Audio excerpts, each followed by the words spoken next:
This is the next one. And obviously we all know that we need contingencies. It's quite rare that a deal ever goes smoothly. Sometimes it's just a couple of hiccups, and sometimes there's many, many hiccups. And sometimes it's worse than hiccups. So contingencies. I always use 10% for my hard build costs as a starting point. And you saw earlier with the detailed analysis, I break down my costs into hard build costs and soft build costs. So all the physical work on site is the hard. So putting up the building and doing the external works and landscaping and all that, that's the hard build cost. And because there's normally a bigger spend in this area, if it's going to go wrong, it can go wrong in quite a big way. So I've always put slightly more in here for my contingency. And for the soft build cost, which are going to be the surveys and your professional fees, I put a 5% in because the costs are more sort of fixed in this area. Not always, but they typically are. So you can see I've got 10% for one, 5% for another, which is very different from some people. I see some people's analysis where they put 5% in for everything. Even 2% I've seen, and it's just not enough. Even if you only ever use 2%, put 5% or 10% in, because that will reduce your risk of something going wrong and not having enough money to cover it. Again, it's going to give confidence to the investors and the lenders that we know we can cover this if something does go wrong, or when it goes wrong, more likely. And obviously it's going to be project dependent, but that would be a starting point for me. So when I'm filling out my analysis, 10% for hard, 5% for soft, and then I'd review and review and review as per. Again, there's other videos that you can email me for of webinars I've done for deal analysis, and I go into a bit of detail here for the contingency. Sales prices, and this is obviously when we're looking to see what we're going to sell for at the end of the project. Even if we're keeping, we still need to know a value for the site, because even if you're going to keep it to rent out, you need to put a commercial mortgage on there. So the commercial lender is going to need to know what the value is, and there'll be a number of different ways they'll be looking to calculate the commercial value, but we need to know what the value is. So for comparables, I'm always going to look for two prices that I can calculate my GDV for. Excuse me. So that's going to be a pound value and a pound per square foot value, because you might see a property that's comparable selling for 250,000. Doesn't mean yours is going to sell for 250, because yours might be slightly bigger or slightly smaller. And so you get a ballpark with a pound value, but you get a more accurate price with the pound per square foot. And we need to know what those are. We obviously, there's a number of ways to get those numbers. We typically do them through Rightmove as a desktop study. We'd get them from agents. We're going to talk to some agents, a number of different ones, independent, not attached to the project. We'd give them the plans or the information to the deal as to what we're developing or building or converting, and get some current value prices for the area. Also what's sold and what numbers are selling at the moment, because they might say, oh, well, 2-bedroom flats aren't selling at the moment, but we sold some maybe 12 months ago. You get a feel for what the sales prices are likely to be and how likely they are to sell, because there's no point putting £250,000 down as a sales value, but the agent's just told you that nothing in that sort of what you're doing is sold in the last 6 or 12 months. Because if you can't sell, it's not worth anything. It's only worth something when somebody buys it. You can get information from surveyors. Have a RICS guy go around and do a valuation. That'll give you an indication of what the sales price is likely to be. But we also need to think about discounting. So we might arrive at our average price that we use in our analysis, and let's say it's £265 a square foot. One of the things I've learnt from working with lenders over the last 12 or 18 months is one of the things they like to do, especially in today's market, is take your GDV and reduce it or discount it by a certain percentage. And sometimes they'll do 5 or 10%, depending on the project and the risks involved with the project. And then they'll be asking the question, does the deal still work? Because if it just shifts by a small 5% and the deal now doesn't work, then they're not going to lend to you. So it's good that you find this information before you start giving it to people, an investor or a lender. Because if you find that it doesn't work at a 5% discount, then no one else is going to fund it, are they? So a very quick example here, the £265 a square foot, I'd be saying, okay, what's 5%? Take the 5% off and then use that new figure as my basis for calculating the GDV, that figure times by my GIA, gross internal area. And if that then pushes my percentage of return on GDV, say, from 25% down to 19%, I know that's going to cause trouble, because a lot of lenders will probably not fund that, or it might mean that your investor has to put more money in because the lender won't lend you as much. So it's just a quick way to de-risk the GDV. And sometimes it'll be fine. That 5% discount will still leave you well within tolerance. So you can try 10% and see where that takes you. And it's better to have the knowledge of what the impact is instead of somebody else telling you that they calculated it when you didn't, because it's going to make you look unprofessional and likely to lose your investor or likely to lose your lending. So then ask the question, does the deal still work? The next really important area, which can be quite complex depending on the deal, are the professionals and surveys.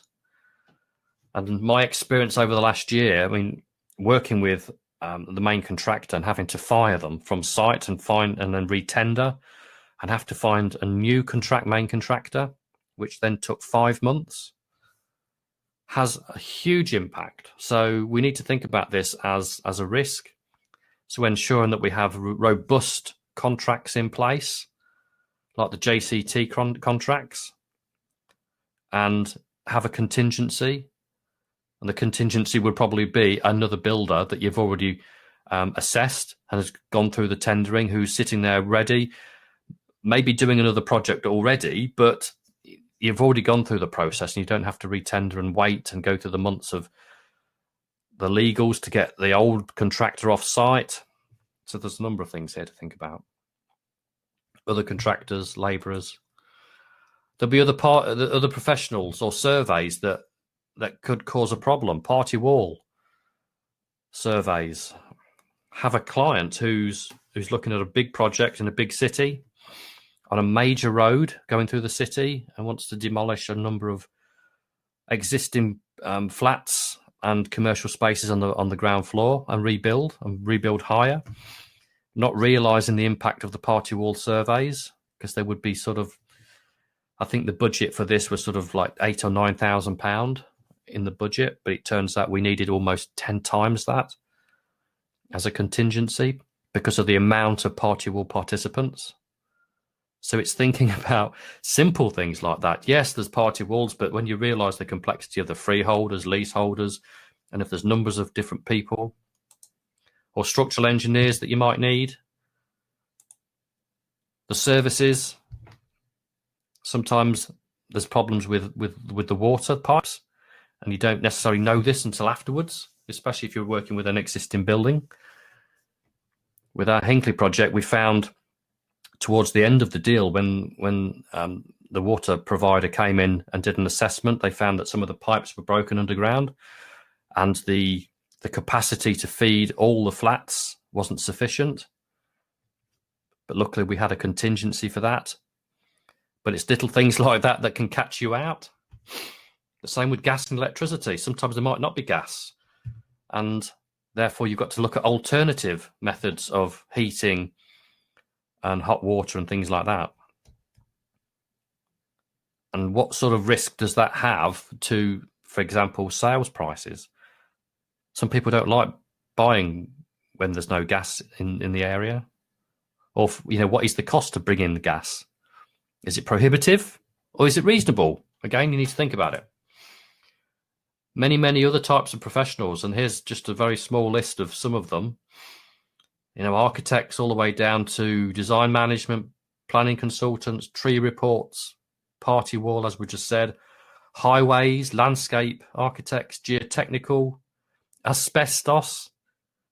There's so much of that on sites these days. Archaeological is a big problem as well.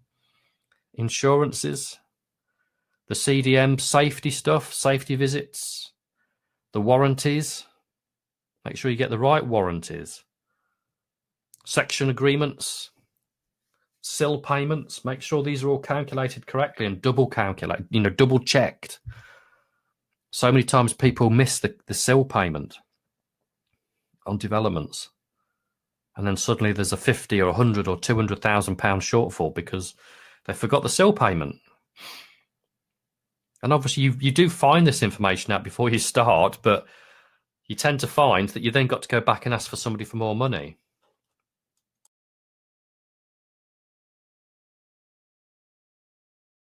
Making sure that any calculations that you've worked out on the spreadsheets match whatever the council are telling you. Because the council at the end of the day will be the one to go, no, it's our number, not yours. So make sure you get the section 106s correct if applicable. And project management as well. One of the things that most people tend to forget, and that's socio-demographic, and it's one of the first things that I do. I used to be one of the first, there's a whole list of stuff that I do now, but I'm looking at, who lives in the area. What's the sort of age ranges, the makeup of ethnic group? Are the people married, single? Do they own or rent their properties locally? What's the average sort of car ownership? What's the economic activity? Are people employed? Are they retired? Are they unemployed? This is going to have a huge impact on whether you should build or develop in an area. So from the socio-demographic stuff, if the economic activity is heavily telling you that it's retired people, building starter homes is possibly not the best move and would increase the risks on this project. So having this knowledge in advance is going to, one, it's going to give you peace of mind, you're making a right decision if you're going ahead. It's also going to give confidence with your investors that you have thought about all these things, because some of these risks you might not be able to mitigate down to zero. In fact, most of the risks you probably won't get down to zero, but you'll be able to mitigate to a degree. And the fact that you've thought about them has put them in your mind, and people will appreciate that you've done your work, you've done your due diligence, and you've thought about these things. What sort of jobs what do they have in this area? If you're building big detached houses for sort of senior managers and managing directors of companies, yet there's sort of just factories locally, then you've got to be thinking, okay, well, obviously they're not going to be working locally. So what's the likelihood that they're going to be able to, travel to the bigger towns and cities? Socio-demographic will tell you this information. So you can get this sort of data. There's many, many different sites on the internet that you can pull this data from. And sometimes there's a bit here and a bit there and a bit here and a bit there. Sometimes it's all over the place. Sometimes you need to pay for it. Sometimes it's free. If you go to the census website, it's all free, but it's obviously only run every 10 years. So you might get it just as it's been renewed, depending when you sort of like search for it. But sometimes it might be almost 9 years out of date. But even if it's out of date by a degree, by X amount of years, it still gives you a picture of where the area has been. And you can go and, you can walk around that area and have a look and see what it's like now. Does it still look and feel like what the census is telling me? And obviously one of the reasons that we do headline analysis, because we want to find out stuff quickly and not spend hours and days analysing and doing the due diligence, because we want to find out first, does it work? Then we'll do the detailed due diligence if it looks like it's going to work. and discard all the stuff that obviously isn't going to work. So you can spend time going to 5 or 6 different websites to pull more up-to-date data. And for the first few times you do this, it's going to be quite laborious and, probably quite click heavy going to different websites and copying and pasting information into your spreadsheets and stuff.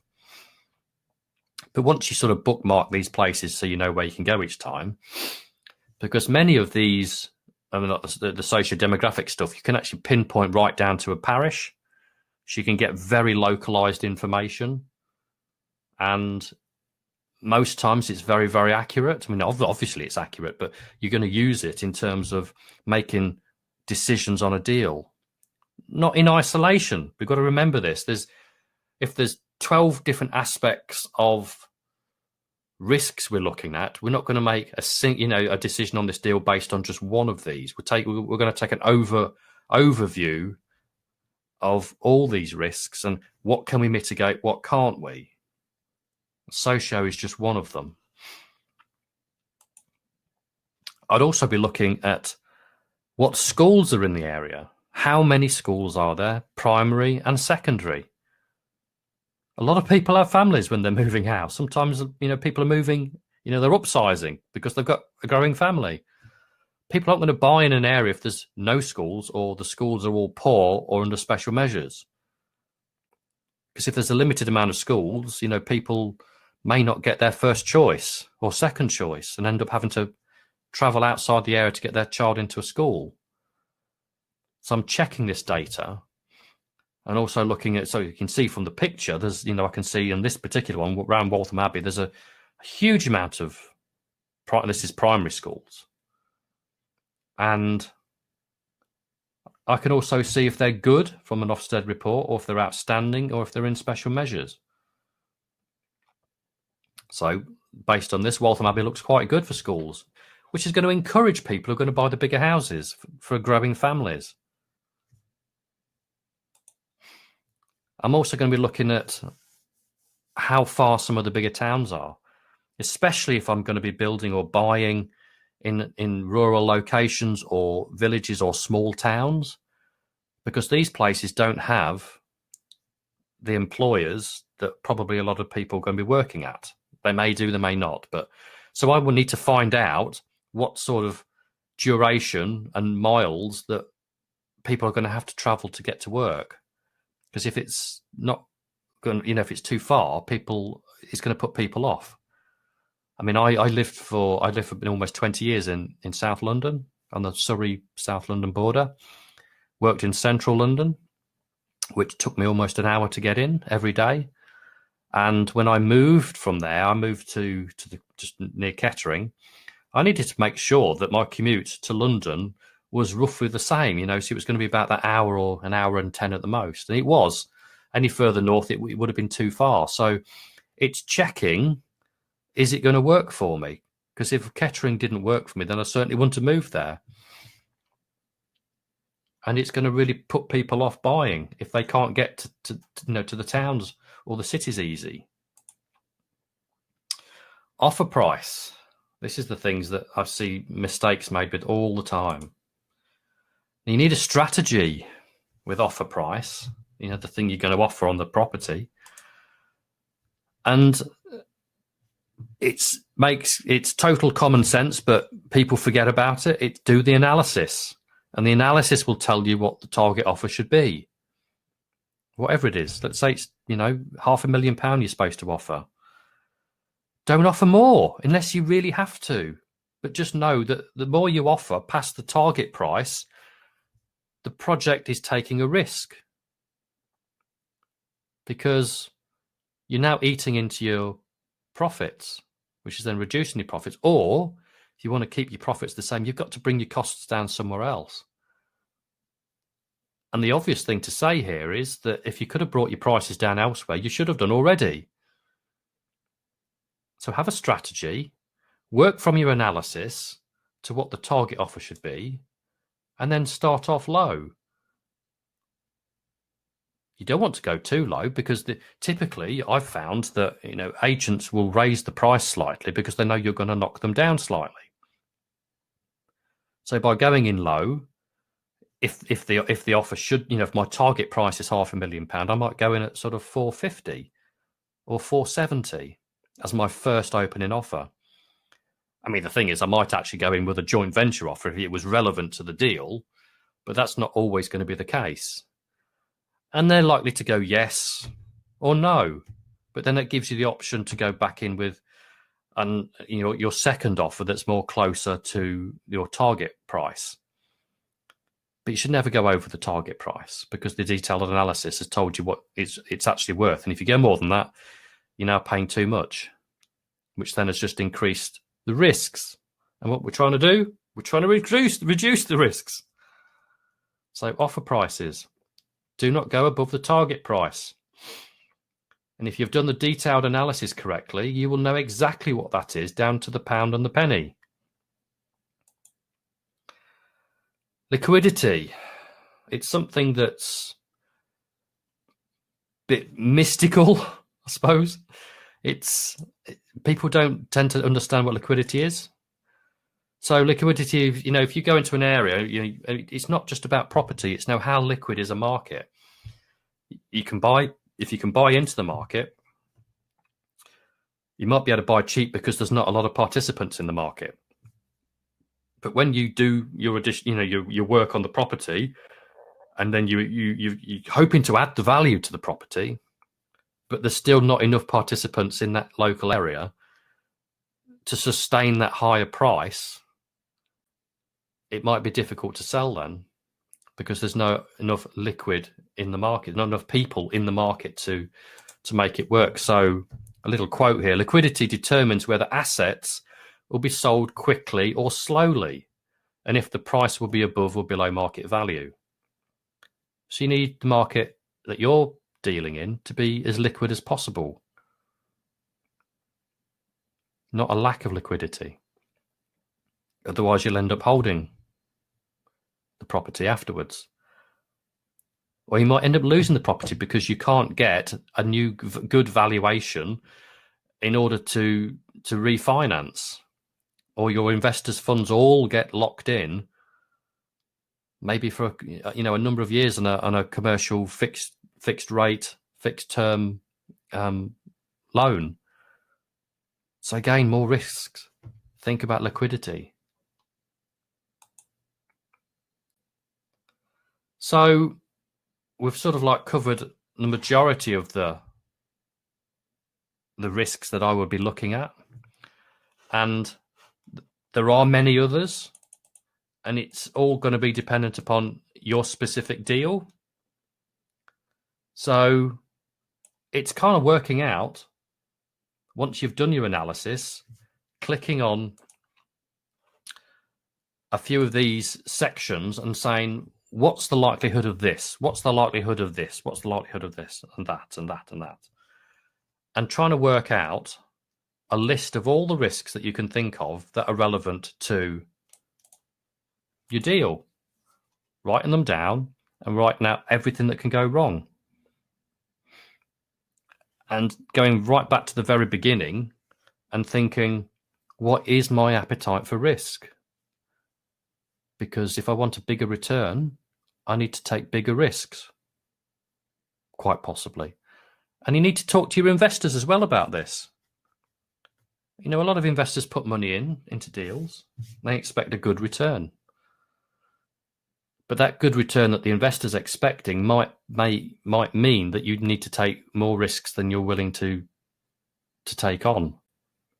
Because it's not just, it's going to be your reputation as well that's going to be impacted. So any sort of questions so far? I've seen a couple that I think I've answered as we've gone along. To do with risks, I'll just give you a moment or two just to have a think.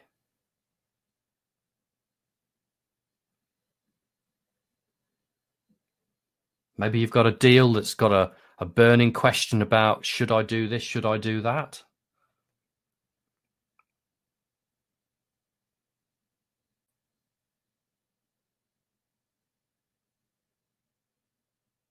No questions. Everybody gets it. Brilliant. Here's a couple. So, calculating build costs.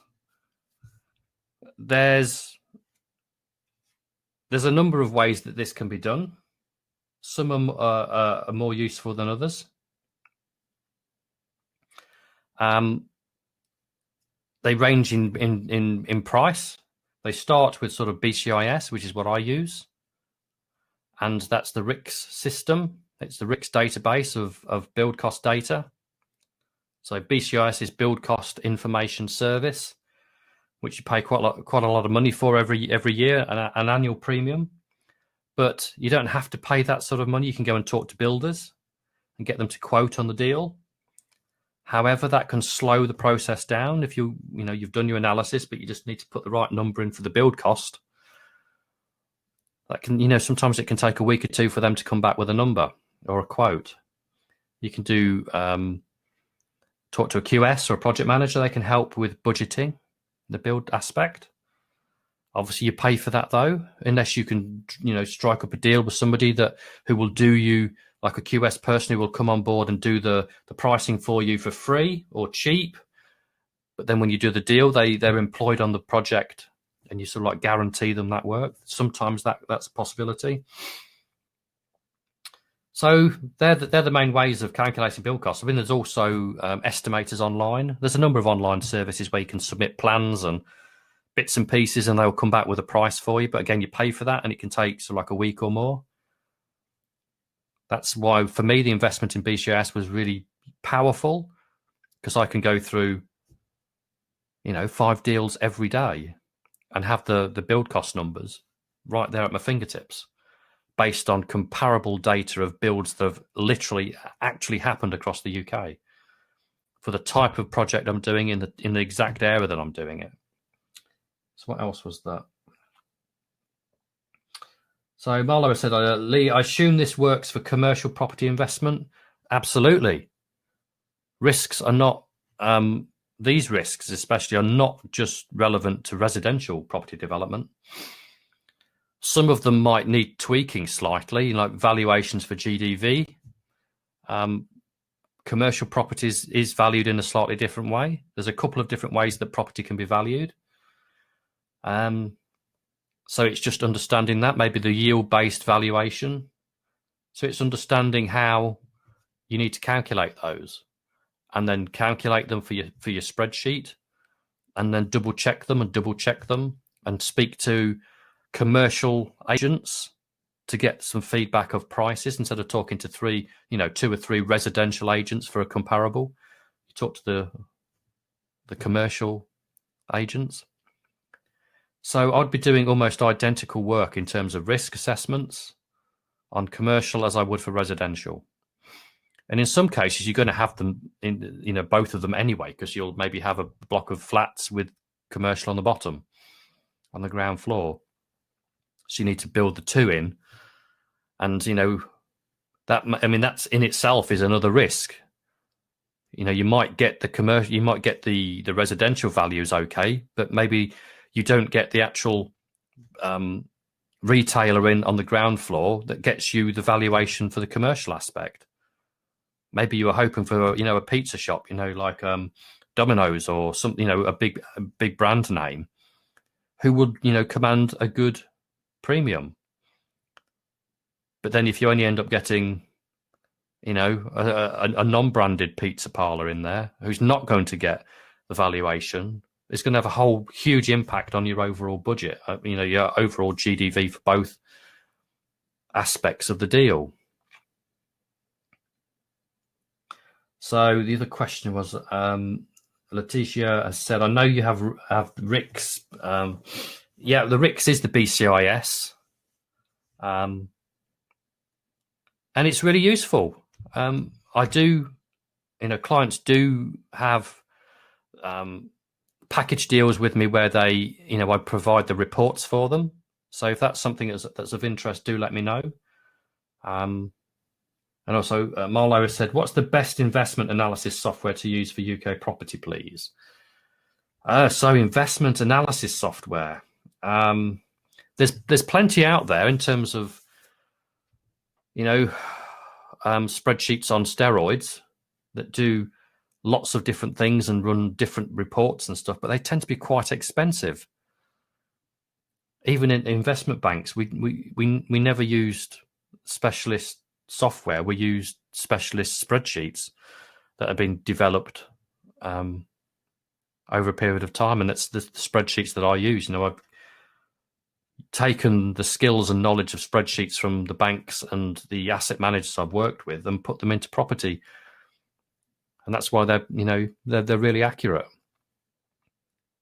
It's worth mentioning that if you do take a spreadsheet for somebody, make sure that you've checked all the formulas. There's so many people who send me stuff to give them a quick review on, and I find that there's errors in their formulas, and they don't even realise it because they've just been given the spreadsheet from somewhere else. So the other thing,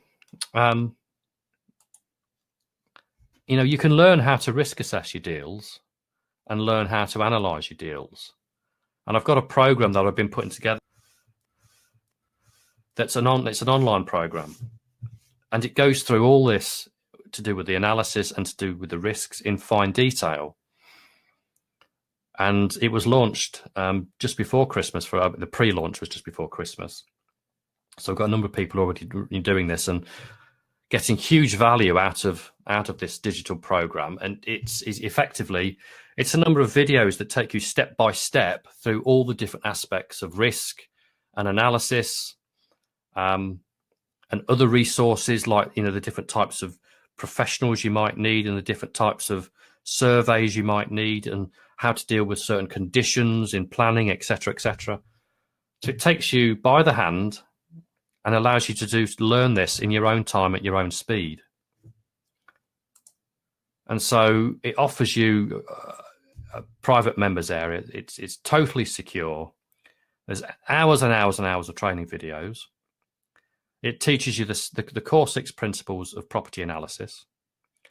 The 10 additional steps, it's actually 10 plus, because I'm adding additional risk steps all the time. So at least 10 additional steps to further de-risk deals and how to do it. How to actually do sensitivity analysis. How to source your socio-demographic data and some of the websites to use and where to go and how to find it. And how old it is or how new it is. How to do further risk assessments. How to effectively calculate your GDV from 3 different sources. Discovering the secrets of calculating build costs. And you get this for 12 months access, 24 hours a day, 7 days a week, 365 days a year. And there's lots of stuff I'm adding all the time to it.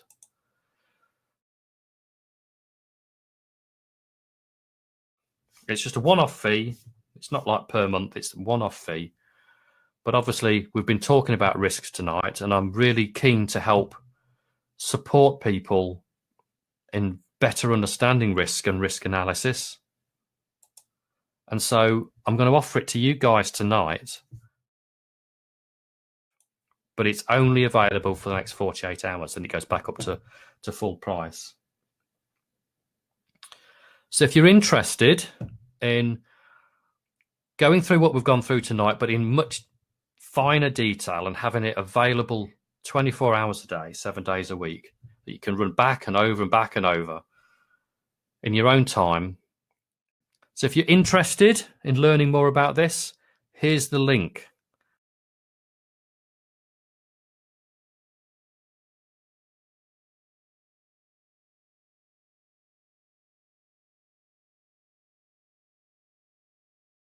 Click on that, it'll take you to my webpage.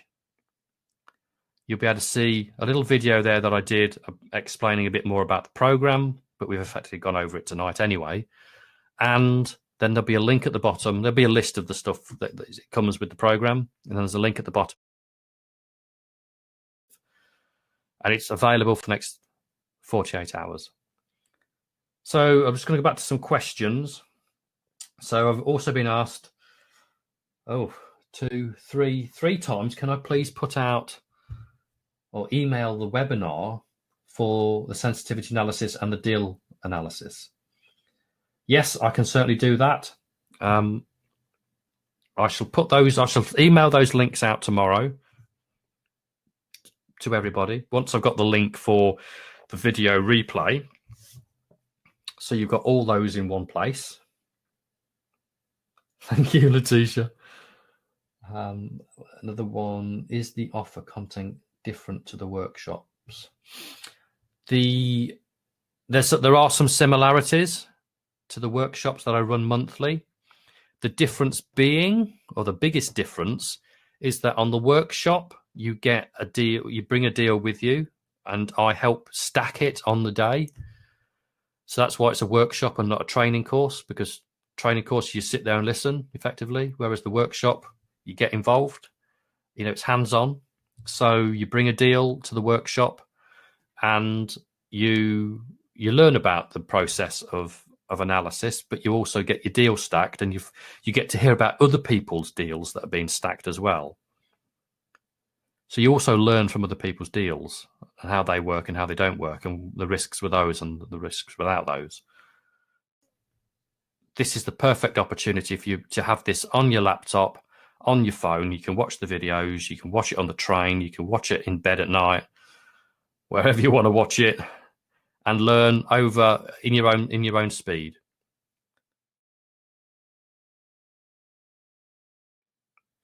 Any final questions? I love talking about analysis and risk, because it's the sort of stuff that makes the deal work or not. And it's dreadful to see some people to get into some real predicaments because they haven't thought about the risks. And I just wish sometimes that I could have helped and said, stop, don't do that. Just think about this for a moment.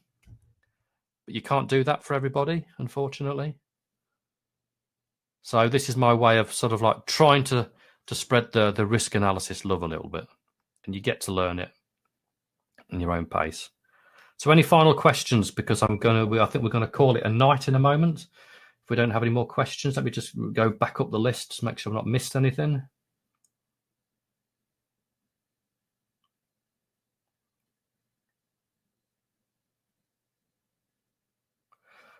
So one of the things I always offer you guys on my webinars is easy access to me.